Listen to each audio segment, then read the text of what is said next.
if you're looking for a quick fix, you've come to the wrong place. It doesn't work like that, right? Communication is such an intensely valuable tool that we need not only in our business, but in our all facets of our life, right? That we don't want a quick fix. We want something that is going to be sustainable for the duration of this business and the other 3 businesses that you start over the course of your career.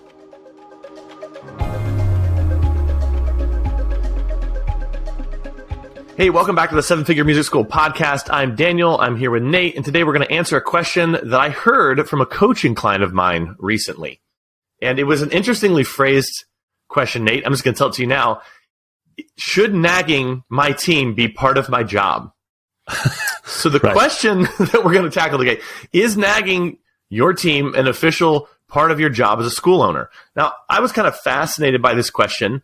So I reached out to a number of other school owners, asked for their input, and it seems as if this client of mine isn't alone. There's a lot of frustration around this team communication piece. People feel as if, I put these things out there. I send emails, I send texts. If we use a tool like Slack, I put things in Slack, and I just can't seem to get people to respond to me in a timely manner. What do I do with this? Should I hand down punishments as the owner and CEO of my school? Should I, what do I do? Like, there's information I need to do my job and run this business, and I can't seem to get my team to participate in that communication. So that's really the topic of the episode today. But certainly for today, we're going to cover this high-level view of what should we expect from our team.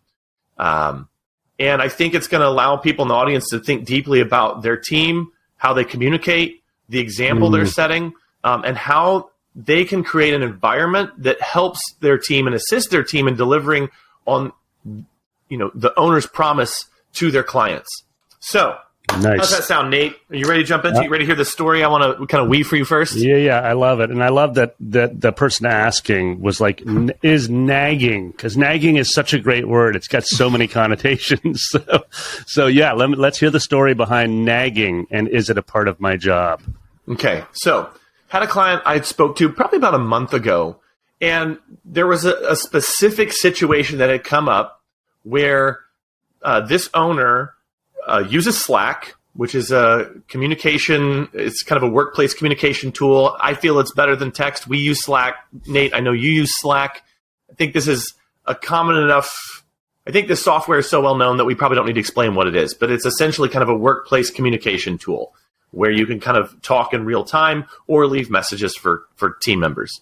So anyway, this client of mine had put a question that they needed a response on in Slack, and I think had given the team, which was about 20 teachers, a week to respond to this. And after a couple days, only a few, I think only about 30% of people had responded to this, even though it had been very clearly stated, hey, I need input on this. And I think even by the end of that week, or I could be conflating 2 different stories, but essentially, this person had to really, really chase and hound these folks to actually give the input that was needed.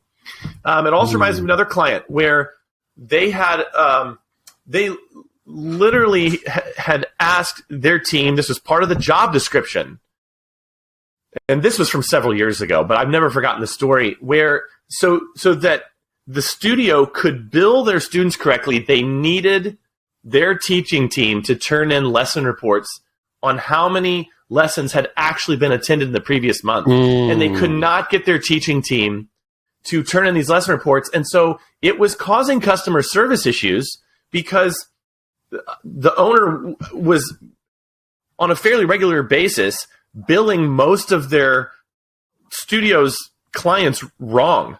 Like at 200 kids in this school, because she couldn't get timely reports from her teaching team. So communication issues, I think you hear, Nate, kind of these stories. And so really the first question I would ask you, I'm just going to make it really broad, really general. What do you make of this? Is this just the way it's going to be? Do we have to accept this?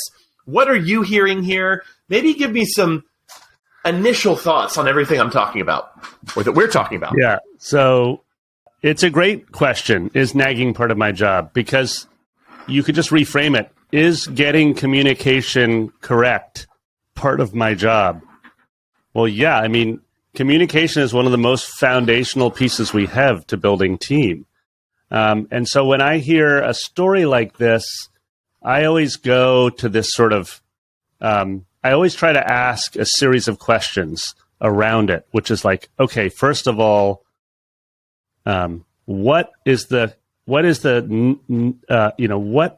purpose of this communication? In other words, you gave a great example around this manual reports that teachers had to give. Did I teach a lesson or I didn't? The consequences of that are that families get billed incorrectly, and everybody here knows that money is one of the number one triggers for our families. A lot of emotion around that topic. Yeah, there's tons of emotion. Just think about how you're communicating with your partner or spouse around money. And everybody listening knows, like, oh, whoa, that can definitely be a trigger. So anyways, the first thing I ask myself is just like, okay, wait a minute. In this story, what was the purpose? So I think you said that they were asking their teachers for feedback on like an upcoming recital or something like that. Yeah. Right. So then I'm asking myself, all right, so what exactly does this founder need from these teachers that she or he doesn't have currently? In other words, why are these teachers the bottleneck in getting the next level of this recital done? So now it's like, okay, so what kind of information do you need back in order for this thing to move forward, whatever the project is, whatever the outcome is? The next question I'd ask is just sort of why? Like, why are you asking these people? Why do you need everybody to respond in order for that to happen? And how are you asking them? For example, a manual report, going back to your second story, a manual report from a series of teachers is probably one of the most high effort ways to get information. Like, my sister is in sales. She's in medical. She does medical simulation sales, and she's amazing at it. And you want to know the one piece of the job she can't stand is filling out her sales reports. She loathes that part of it. And yet what she's so good at is traveling the country and building relationships with doctors who train other doctors and using simulation tools. She loves that piece.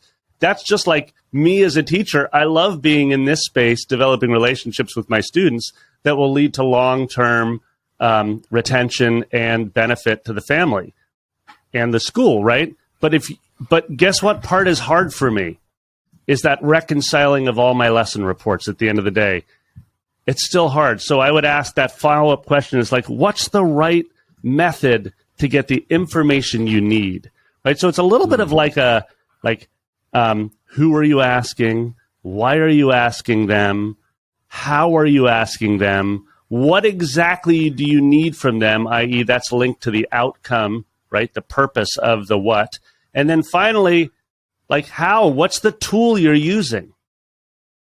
Right? So it's kind of like just going through this. I mean, my partner is always saying this. She's like, who, what, when, how, why? Like, ask these things as your follow-up. Okay. So when we're talking about methodology, like, let's start there as we dig into communication. So what I feel like I'm hearing you say is that this isn't as cut and dried as just, okay, the job description says you must do this, so now you must do that. Yeah, the mindset shift that I hope our listeners are picking up over the, what are we on, like 52 or 3 or whatever number of episodes? 54 today. We're on 54. Yeah, we're crushing it. We're at 54. The mindset shift that I hope our listeners are getting is that, oh yeah, it's always more nuanced. There's always a nuanced answer to this. And that the idea of like sort of the stick versus the carrot is generally always the wrong question to ask. Are we reprimanding them for not following through on the thing I demand of you? This is not how we build team, right? Okay. So it is definitely a bit more nuanced, as we'll get into. I feel like the larger principle that you're drawing out there is that In the same way that some meetings should be an email, maybe in these issues where people are having communication issues, maybe an email should have been a meeting. Yes. Like maybe right. if something is so important to you that you want to interrupt the work of the team and what their highest mission is for the school, which for a teacher would be delivering on the school's promise, actually educating the student. If you're going to interrupt them from that core job that they have, the thing that they're most focused on, that perhaps the mode of communication, which I think you referenced before, is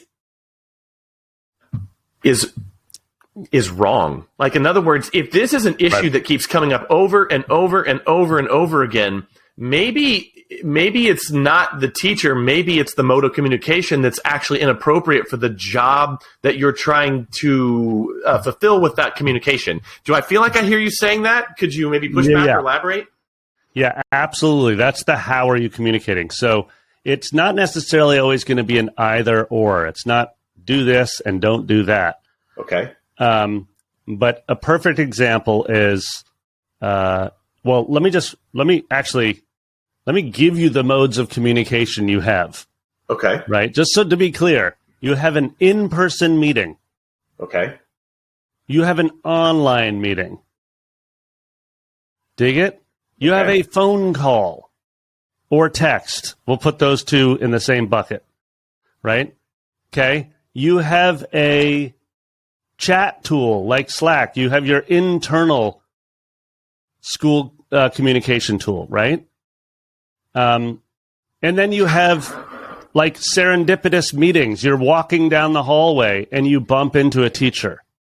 Okay, so review those in your mind. First of all, are you categorizing all the ways that you can connect and communicate with your team? Because if you're not doing that, that's step one. Be like, oh, wait, when I run into my teachers passing in the hallway, what's that opportunity? When I actually book an in-person meeting, which universally is quite difficult for schools to pull off, and especially initially as they're building culture, is to get a percentage of people to show up in person. When I have that precious opportunity, what am I actually taking advantage of in that moment? And then, of course, like online meetings now are so, they're just so accepted now. Right, but and then finally, of course, you have the phone. Imagine calling your teachers. Imagine how radical a concept is that. Well, yes, you want to know when we did that, Daniel? Yesterday in our emergency time off Slack channel, we had a teacher that's been with us forever who had a death in the family, and she's like, "I'm not making it. I'm out now. I can't even help find the coverage." Of course, she can't help find coverage. We would never ask her to try to cover her lessons in that concept. So guess what we did? Text, phone. We did exactly what we needed to do with 3 hours notice to make sure that we had coverage for her and that she never had to think about a thing. Right? So there's times when you have to use a very specific mode of communication. And back to the songwriting party, just to give you our modes, we have one mode, which is we're organizing all of the content that people can reference in spreadsheets. So there's always something that you could always click on and be like, oh, I'm going to learn a little bit more about this thing. Of course, we all know, by the way, as listeners, like if you're training teachers or staff to this idea, you're also creating a little video walkthrough and that kind of thing. So any teacher could be like, hey, I don't really know how to add a student to the gig or the recital. Well, here's your little video tutorial. They can always click on something. So that exists, and that oftentimes we just have Slack channels that are dedicated to each party or each recital. And we post those things over and over in those channels. But that's kind of low.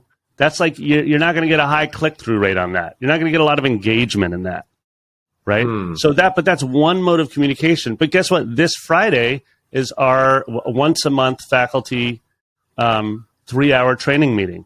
And that's the one in-person meeting where we drive all of our traffic. We get all of our teachers to try to show up to that, right?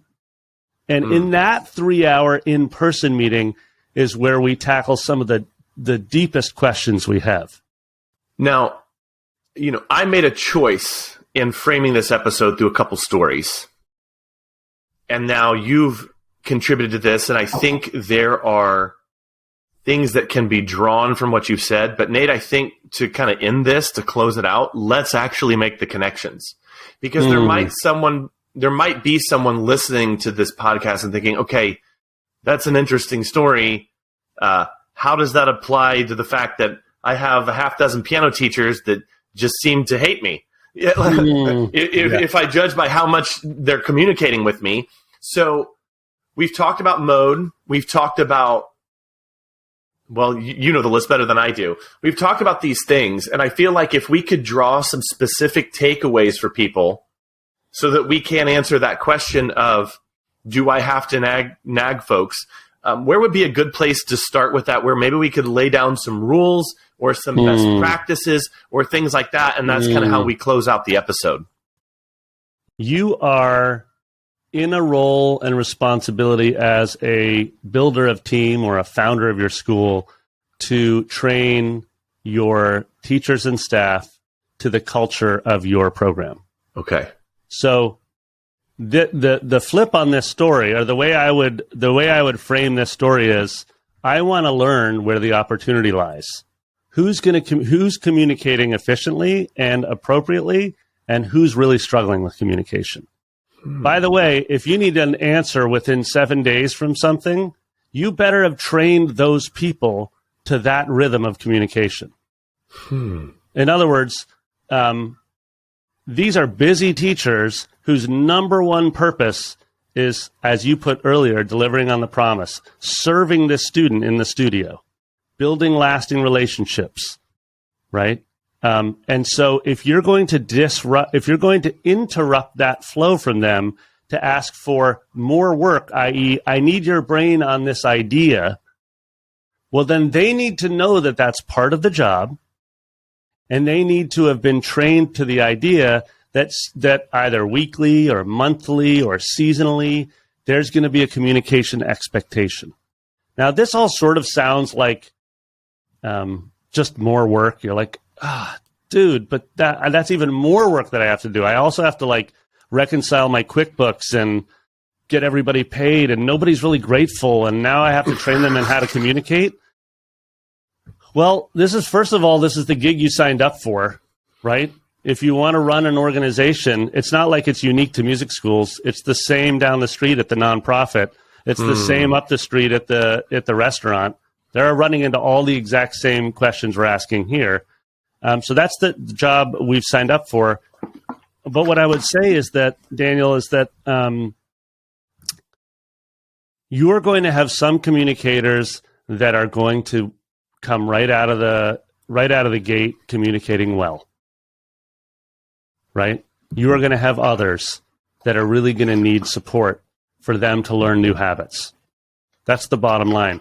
At BMF, we will get teachers that have come from another environment. In other words, like we have a new teacher that just started. There's all kinds of training opportunities for this teacher right now, right? She doesn't have tons of years of teaching experience, is younger, and is learning how to communicate with parents. Like those things are tricky. But she did come from being an executive assistant at a nonprofit. So guess what piece is totally in place? She's hyper-organized. She's a really efficient communicator. She's on top of all of those things. So not much training needed there for that person. Not much training needed there. However, there's a bunch of training needed elsewhere, and we're all the whole team's transparent about it. It's not like it's just another training opportunity. So it feels a little bit like a cop-out to your question. You're like, but they're not doing it. But like so much of what we're trying to build here around team requires an investment in getting our team to understand what that consistent communication actually does. At BMF, one of our core values is consistent communication to gain trust. Communicate consistently to gain trust. And that is internal as much as it is external with families. Right? And I'm not going to sit here and say our whole team is just miraculously communicating beautifully every week, because it's not like that. We have a couple people where we're like, this is going to take some effort to train them. But it's only a couple. But I'd say it's in the 20% range. Okay. 10 to 20% need some real effort. And the last thing I'll say, which is nobody loves to hear this, but there are people that we've unhired because they've never really lived up to that core value. We've just been like, yeah, so. So then what did you do to get that 80% participation rate? Because I imagine, again, because we did kind of a massive poll before we did this, and I got a lot of questions and feedback from folks. And we didn't mention this, but we're actually doing this podcast live. So we have an audience here and that sort of thing. And those folks gave a bunch of good questions and scenarios that we kind of reacted to as we were thinking about this episode. I imagine a lot of people would be like, 80%. That would be like a dream. I would love that. Nate, what did you do to get to that point? And I mean, I'll even say before I ask you that, like, I really resonate with what you're talking about in terms of the training piece, because one of the first things I do when I'm hiring someone onto my team is I talk about expectations, and I ask if they can agree with a certain number of things prior to hiring. Like, hey, this is how we do things around here. Do you think there would be an issue with that? And I maybe don't ask it so directly. It's a little more indirect so that I can feel them out and hear what they think about. So I might put a hypothetical scenario out there and ask them to give me their honest thoughts. And I've actually had people honestly say, like, oh yeah, I don't do that sort of thing. Or I'll ask, in a previous job, have you seen this scenario? And I'm actually talking about the job they're coming into, but it was really, I literally have had people say, oh, it was so annoying, my boss had me do this or that. And I'm like, oh, okay, so you're just off the short list now. And the point I'm getting at is that I set the expectations before hiring. And then, and this is to the training piece, we have a training series that people go through anytime I hire like what I'll call like a core team member. We have a lot of external team members, like people that are just like contractors. They do some work, but they're not core to our team. Those core people are hyper communicative because I kind of set that expectation before. And it's something I need, especially since we're distributed. I only have one team member that lives in my city out of about a dozen. So they're hyper communicative. They go through a training series. They're like taught how to use these tools. They're kind of taught the expectation. And then for me, at least, there is a lot of feedback that I give people up front to quote unquote sort of correct behavior, if you will. I think we haven't even touched on like the appropriate communication channel aspect of this topic. I see that we're getting a little bit farther on. I mean, I'd really love to get that covered in this episode, but maybe before we jump to that, what have you done at BMF to get that communication piece to a place where you're, I don't even know what word you'd put on it. Satisfied, happy, you're content. Like, what have you done? What do you think? What are some juicy nuggets, as you say, that you would give people to, like, how do you get your team to that point? I'm going to give you 3, and I'm going to restate what you just said because you highlighted something that's so important that it needs to be said over and over and over and over, which is in the hiring process. We talk a lot about hiring. We talk about getting your hiring funnel right. We talk about how to filter out people that are really good, values and purpose fits, et cetera. In the hiring, you said it. You set up expectations. You just state out loud. We literally, in the offer sheet, it says your number one responsibility is to communicate consistently. It's like the number one thing. And we say, send lesson reports within 24 hours, attend these meetings, Okay. Second, you pointed out, you train to the tools. You have to actually have a training. Like we literally, when we adopted Slack, Daniel, I was telling you this before, we spent 3 months training the team to move off of email and text onto Slack. It took months to get everyone to be like, And literally, our director of ops at that time, Kai, was like, guys, on December 1st, we're never answering another email. I mean, of course, it wasn't really that literal, but we were like, that's what he said. He said it out loud. 4 weeks to no more email communication internally. 3 weeks. He would literally count down. What I feel like I hear you saying there is that, let's go back to the example that kicked all this off. It isn't just about what is a tactic I can use to get people to answer this recital survey this week in the next 7 days. It's in the preparation up to that. And if you're telling me that it took 3 months to get your team of, at the time I think was around 30, if it took 3 months to get everybody on board that, it sounds like there was probably a lot of reminders, a lot of a fair amount of time in your all team meetings where you're reminding about that. You're sending out communications about that. Like that is the thing that created the result that you wanted. Yes. That it was almost advertising. You're almost marketing to your own team. This is how we do communication around here. And you're actually having to spend time explaining to everyone what the expectations are as opposed to just having the expectation. Yeah, bingo. And dude, what I love you said is I'm marketing to my team, the opportunity of using this method. Mm-hmm. And I will literally do it this Friday at training. We will do again, this is going to get to me. You asked for 3 nuggets. I'm giving you my second nugget right now, okay? And I'm going to tie it into your insight there, which is the second nugget is if you want to hear from people, then you need to truly value their opinion. You need to ask them for their opinion, and you need to say how grateful you are that they gave you their feedback, right? And so in training this Friday, we will, for example, open our training by doing a speed song. We'll break up the faculty into 3 different bands. We will give them one of our songwriting templates that they're literally teaching to right now. They will have 15 minutes to collaborate as teachers, write an original song, and then they will perform it for the rest of the team. Wow. Right? So why are we doing that? Well, it should be pretty obvious to our listeners. That's literally our purpose. We say we've built a method around collaborative songwriting. So if we as teachers can't actually do it in 15 minutes and write a speed song, then how are we supposed to expect our teachers? Anyway, so it's a great little moment of validating our methods and our purpose. However, here's that piece that you just touched on.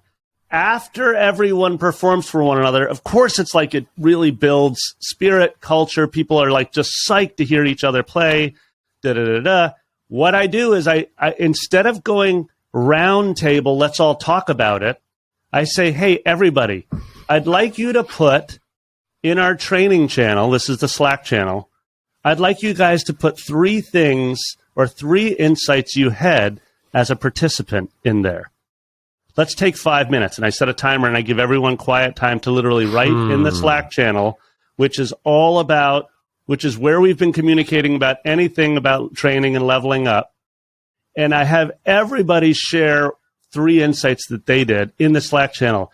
Now dig this next move. Then I turn to the team and I say, hey, Sienna, can you find somebody else's insight that really just was a zinger for you, where you're like, wow, I love what so-and-so said. And then I ask her to share that, read it out loud, and say why.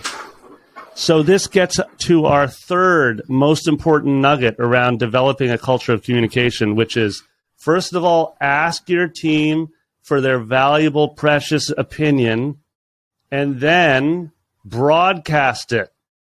Share often with everybody else how valuable this teacher's insight was. Because we cannot view our team as some sort of set of employees that are all supposed to march in order and do what are told and show up and fill out their sales reports on time every time, right? Because that's not what any of us are. We just aren't that. We're just people that are connected underneath the roof of Brooklyn Music Factory or your school with a common set of values and purpose. And if we learn how to communicate together and help one another towards realizing that, then you will find that your communication problems, they never disappear. Daniel, you and I are not saying they're just going to magically go away. You're never going to hit like 100% feedback from everyone all the time. Of course, in the moment of real-time meeting, I'm going to get 100% input from everybody on Friday. But that's because we're all feel accountable to one another in a space together, right? But if we develop a model of how we communicate and then we celebrate the fact that we are communicating consistently, with a likelihood that we'll hit 80%, 60, 70, 80% of our team responding in a timely manner, it's going to begin to go up. You're going to start to see results. And you and I talk about this all the time, Daniel. We talk about it with with the schools that we work with, right? Coaching, which is that if you're looking for a quick fix, you've come to the wrong place. It doesn't work like that, right? Communication is such an intensely valuable tool that we need not only in our business, but in all facets of our life, right? That we don't want a quick fix. We want something that is going to be sustainable for the duration of this business and the other 3 businesses that you start over the course of your career, right?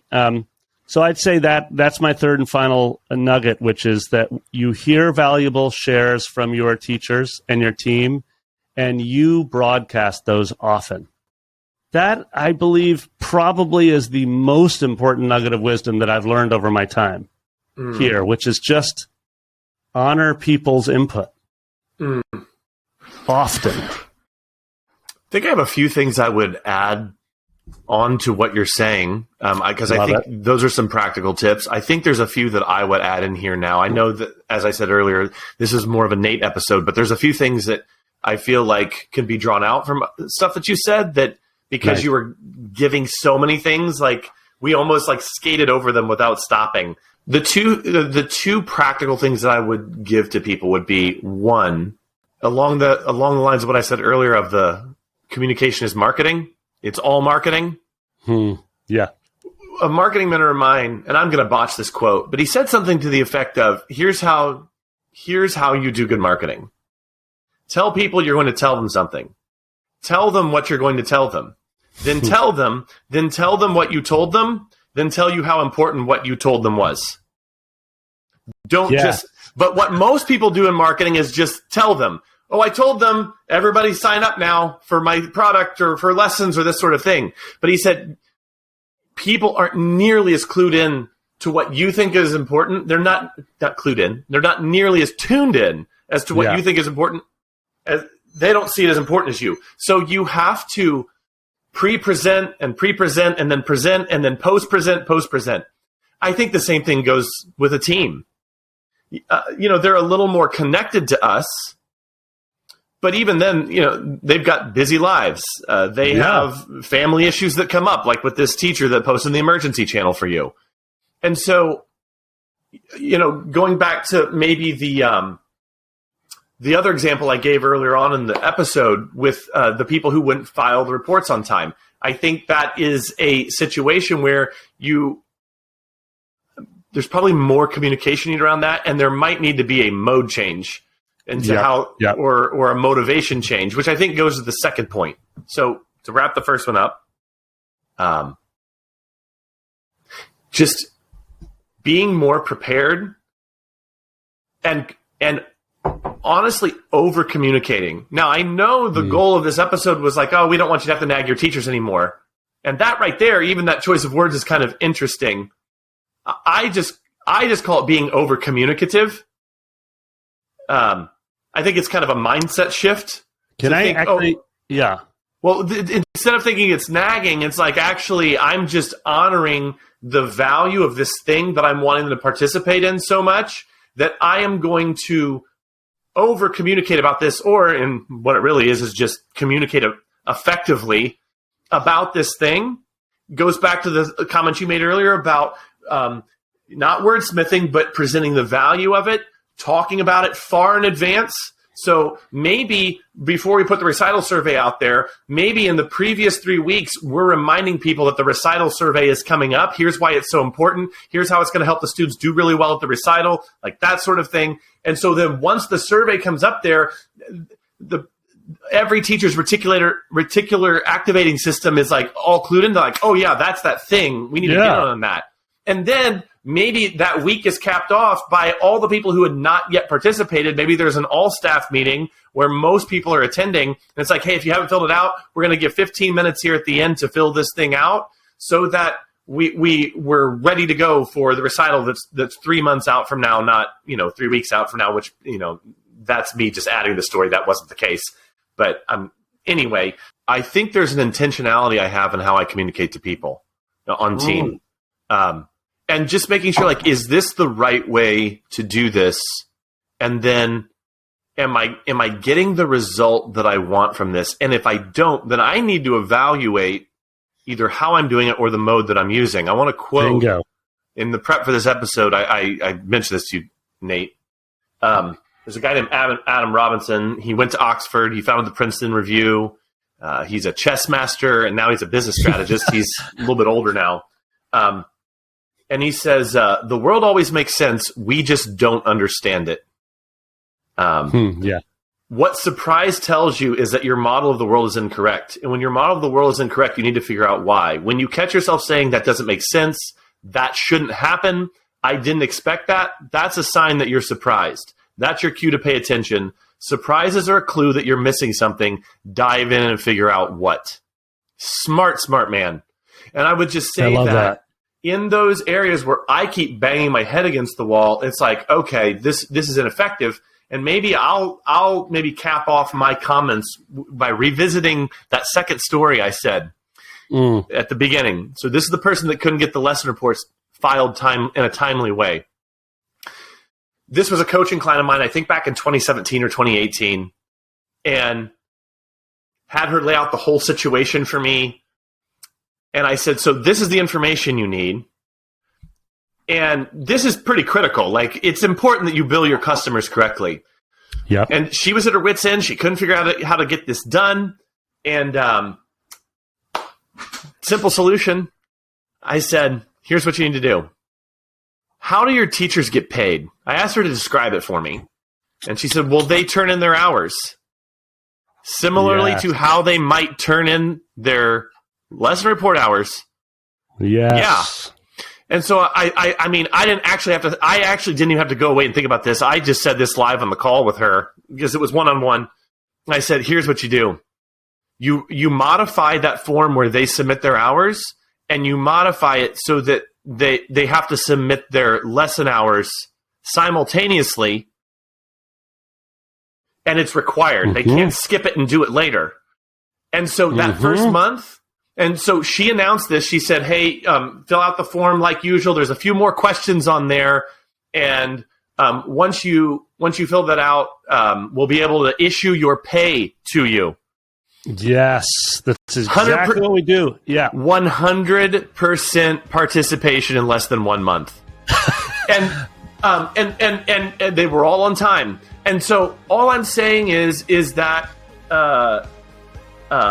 the world always makes sense. We just understand it. She began to understand, oh, I'm asking something that people kind of don't really want to do. Like, it is a little bit time consuming, but they're very motivated to get paid. So, like, seeing these two things and connecting them together, she really, and I followed up with her. She never had a problem with it after that.